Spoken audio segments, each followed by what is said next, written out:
আগুন লাগছে সুন্দরবনে শুই না আমরা দ্রুতভাবে স্থানীয় যারা আছি সবাই আসছি মোটামুটি। এখানে প্রশাসনের লোকও কাজ করতে আছে আগুন নিবানোর জন্য। ভিতরে আপনার কমপক্ষে আগুনটা হয়তো অনেক আগে লাগছে, একদিন দুই দিন আগে লাগছে, অনেক আমার 25 কিলো কমপক্ষে হবে। আমরা এই ভিতর থেকে অনেক দূরে আগুন দেখছি, আমরা হাইটে আর পারতেছি না, আমাদের পক্ষে সম্ভব না। কিন্তু ভিতরে প্রশাসনের লোক অনেক চেষ্টা করতে আছে, তারা অনেক যুদ্ধে পানি এনে মারতে আছে, তারপরও এখনো আগুন নিভতে আছে না। এখানে ফায়ার সার্ভিস খুব প্রয়োজন। সম্পদ সুন্দরবন আগুন লাগছে, পানির অভাবে আমরা আগুন নিভাতে পারছি না, মানুষ চেষ্টা করতেছে।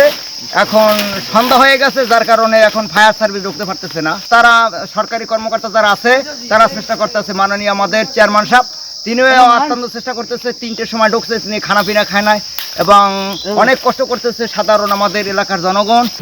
12টার দিকে একটার দিকে এই জায়গায় মানে সব জায়গায় কোন জায়গায় ধরছে এই যে তোর কোনো জায়গায় তো জায়গায় জায়গায় আগুন জ্বলতে আছে।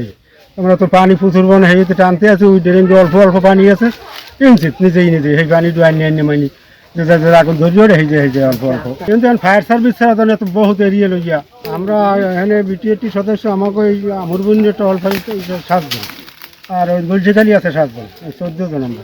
এখানে দেখলাম যে আগুনটা বেশ বিস্তৃত, এখন সন্ধ্যা হয়ে যাচ্ছে। আমাদের ফায়ার সার্ভিসের যে টিম এসেছে তারা কাজ শুরু করতে তাদের মেশিন এখনও এখানে আনতে পারেনি, নৌকা এবং যানবাহন এবং যাতায়াতের পথ প্রস্তুত না করার জন্য।